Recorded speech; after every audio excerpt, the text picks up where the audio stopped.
सोचिए, कल final exam है और सिलेबस का पहाड़ अभी भी बाकी है। तो बहुत से स्टूडेंट्स की तरह एक फैसला लिया जाता है, पूरी रात जागकर पढ़ाई करने का। हम में से ज्यादातर लोगों ने कभी ना कभी तो ऐसा जरूर किया होगा, है ना? पर क्या हमने कभी रुककर ये सोचा है कि उस एक रात में हमारे दिमाग के अंदर असल में चल क्या रहा होता है? तो चलिए आज इसी सफर पर चलते हैं। हम घंटे दर घंटे ये समझेंगे कि जब हम सोने से इनकार करते हैं तो हमारा दिमाग उस बगावत का जवाब कैसे देता है। देखिए, जब कोई पूरी रात जागने का फैसला करता है तो वो असल में अपने शरीर की एक बहुत ही पावरफुल अंदरूनी घड़ी के खिलाफ जंग छेड़ रहा होता है, जैसे हम सर्केडियन रिदम कहते हैं। तो ये सर्केडियन रिदम आप कह सकते हैं हमारे शरीर का नेचुरल ऑपरेटिंग सिस्टम है। ये तय करता है कि कब सोना है, कब जागना है, और इसका सबसे बड़ा बॉस है रोशनी। तो होता क्या है, जैसे ही शाम होती है और रोशनी कम होने लगती है, हमारी आंखें दिमाग की मेन घड़ी, जिसे सुप्राखाइज़्मेटिक न्यूक्लियस कहते हैं, उसे सिग्नल भेजती हैं। ये घड़ी तुरंत पीनियल ग्लैंड को ऑर्डर देती है कि मेलेटोनिन बनाना शुरू करो। ये वही हार्मोन है जो हमें नींद का एहसास कराता है। साथ ही दिमाग गाबा नाम के केमिकल छोड़ता है जो दिमाग की रफ्तार को धीमा करके उसे शांत करता है। और इसी वक्त दिमाग में एक और लड़ाई चल रही होती है। दिन भर की मेहनत से एडेनोसिन नाम का एक केमिकल जमा हो जाता है जो हमें थका हुआ महसूस कराता है। लेकिन तभी आती है कॉफी, और उसमें मौजूद कैफीन इफ एडेनोसिन को ब्लॉक कर देता है। हमें लगता है कि हम एकदम फ्रेश हैं, पर असल में ये सिर्फ एक केमिकल ट्रिक है। ठीक है, आधी रात हो चुकी है और अब दिमाग हार मानने लगता है। यहीं से नींद ना लेने के असली और गंभीर असर दिखने शुरू हो जाते हैं। आपने जो भी कुछ पढ़ा है वो सब दिमाग के एक हिस्से हिप्पोकैम्पस में कच्ची फाइलों की तरह जमा है। इन फाइलों को पक्का करने के लिए, मतलब लॉन्ग टर्म मेमोरी में सेव करने के लिए, गहरी नींद लेना जरूरी है। बिना नींद के ये फाइलें बस डिलीट हो जाती हैं, मतलब सारी रात की पढ़ाई एक तरह से बेकार हो सकती है। और फिर दिमाग एक बहुत ही अजीब चीज करना शुरू कर देता है। उसे कहते हैं माइक्रो स्लीप्स। दिमाग बस कुछ सेकंड के लिए खुद को बंद कर लेता है। आंखें खुली रह सकती हैं पर दिमाग सो चुका होता है। ये एक ऐसा जबरदस्ती का शटडाउन है जिस पर हमारा कोई कंट्रोल नहीं होता।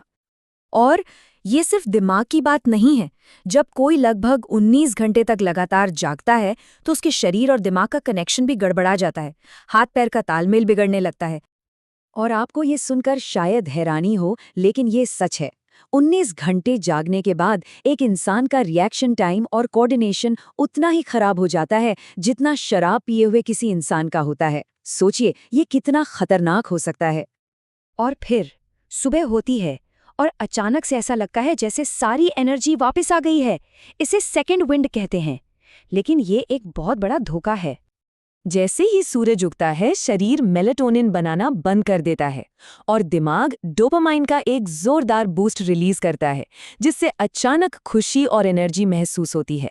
लेकिन मुश्किल ये है कि डोपामाइन का ये उछाल हमारे दिमाग के उस हिस्से को हाईजैक कर लेता है जो सही और गलत का फैसला करता है। नतीजा, खराब और जोखिम भरे फैसले। और अब आता है वो पल जिसका इंतजार था, एग्जाम हॉल। यहीं पर पूरी रात जागने की असली कीमत चुकानी पड़ती है। हो सकता है कि थका हुआ दिमाग मल्टीपल चॉइस सवालों के जवाब दे दे, क्योंकि वो रटने वाली चीजें हैं।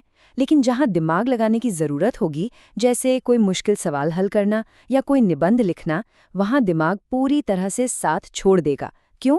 क्योंकि लॉजिक, प्रॉब्लम सॉल्विंग और क्रिएटिविटी, ये सब नींद के बिना काम ही नहीं करते। और एग्जाम के बाद बहुत ज्यादा चिड़चिड़ापन और घबराहट महसूस होती है। ऐसा इसलिए क्योंकि दिमाग का इमोशनल सेंटर यानी एमिगडाला एकदम बेकाबू हो जाता है, और जो हिस्सा उसे कंट्रोल करता है यानी प्रीफ्रंटल कॉर्टेक्स, वो नींद की कमी की वजह से ऑफलाइन होता है। तो इस पूरी कहानी से हमें क्या सबक मिलता है? एक रात जागने का असर सिर्फ उस एक रात तक ही नहीं रहता। वैसे एक अच्छी खबर भी है। अगर ये सिर्फ एक बार की बात है तो शरीर और दिमाग काफी जल्दी रिकवर कर लेते हैं। एक अच्छी नींद के बाद सब कुछ काफी हद तक नॉर्मल हो जाता है। लेकिन असली खतरा तब है जब ये एक आदत बन जाए। रोज रोज 7 घंटे से कम नींद लेना मतलब डायबिटीज, स्ट्रोक और डिप्रेशन जैसी गंभीर बीमारियों को खुला न्योता देना है। और अगर सबूत चाहिए तो आंकड़े देखिए। रिसर्च साफ साफ दिखाती है कि जो स्टूडेंट्स रोज अपनी नींद पूरी करते हैं उनका अकादमिक प्रदर्शन उन स्टूडेंट्स से कहीं बेहतर होता है जो इरेगुलर्स होते हैं। इसमें कोई दो राय नहीं है।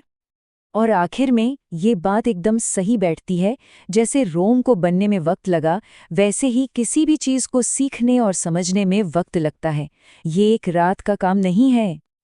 तो अगली बार जब कोई बड़ा एग्जाम या डेडलाइन सामने हो तो फैसला आपको करना है। क्या आप एक रात में सब कुछ करने की कोशिश करेंगे या फिर अपने दिमाग को वो आराम देंगे जिसकी उसे असल में जीतने के लिए जरूरत है।